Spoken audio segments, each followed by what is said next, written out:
Hey everybody out there, it's Pastor John with your Midweek Reflection. This Sunday is Pentecost Sunday, and not only have I been thinking about Pentecost, as in the church holiday, but I've also been thinking about Pentecostals and Pentecostalism, as in the movement within the church that really began about 100 years ago, a century ago or so. And we usually think of Pentecostals, we kind of characterize them as being really enthusiastic worshipers. Hands in the air, singing loud and shout, speaking in tongues, prophecy, things like that.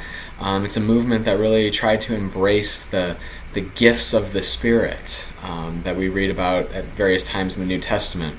Now, just for clarity's sake, the kind of tongues that are often spoken in Pentecostal churches and worship services are not the same kind of thing as what happens on Pentecost, where there are these, variety of discernible languages that people understand the gospel in. But anyway, that's how we usually think of Pentecostalism.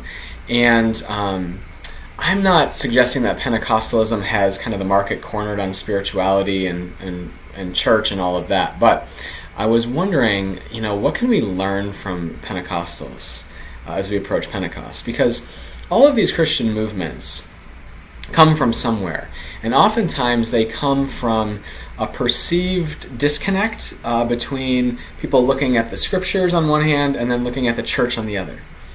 And Pentecostalism, I think, comes in many ways. It's pretty fair to say that Pentecostalism comes from folks looking at the story of Pentecost and just kind of the wild, unexpected, unpredictable thing that goes on at Pentecost, and then we see it throughout the book of Acts. And then looking at the church and seeing a spirituality and a way of doing community in church that's very tame, domesticated, predictable. And I think that is something that we can learn from the Pentecostal movement as we approach Pentecost this year. In your faith, where is there a place for this kind of wild, crazy, unexpected, unpredictable spirit to move?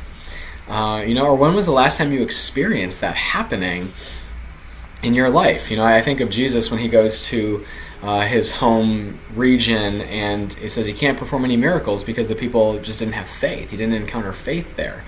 And I wonder sometimes if we don't experience things like speaking in tongues or healing or prophecy or these kind of things because we're just not even thinking in that realm. We're not even considering that the Spirit might have something kind of wild and crazy to do among us and new to do among us.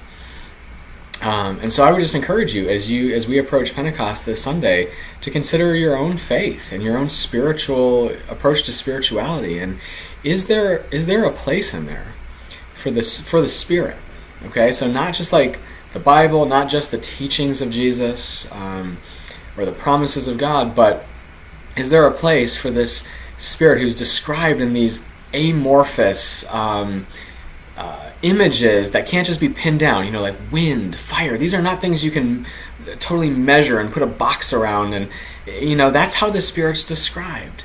And so is there a place in your spirituality for that? Is there a place in the church for that? Are you, approaching each day of your faith as kind of I'm going to read my Bible in the morning, I'm going to pray over lunch, I'm going to, say my prayers at night, bedtime, or kind of thing, where it's just very predictable spiritual practices? Or do you approach the day like just wondering, where is this glorious and wild Spirit going to show up and shake things up in my life and in the world around me? And what would that look like to have a spirituality and a practice of church that's a little more? I mean, you can't predict the unpredictable, but that's prepared. That's like actively seeking this powerful, dynamic Spirit that we read about on Pentecost. How would that change your faith? How would that change your life? How would that change your family? How would that change our church if we really embraced the Pentecost story? So just some thoughts and questions to ponder as we prepare for worship, Pentecost worship on Sunday. As always, I look forward to worshiping with you as we live the gospel life together. Until then, may God bless you.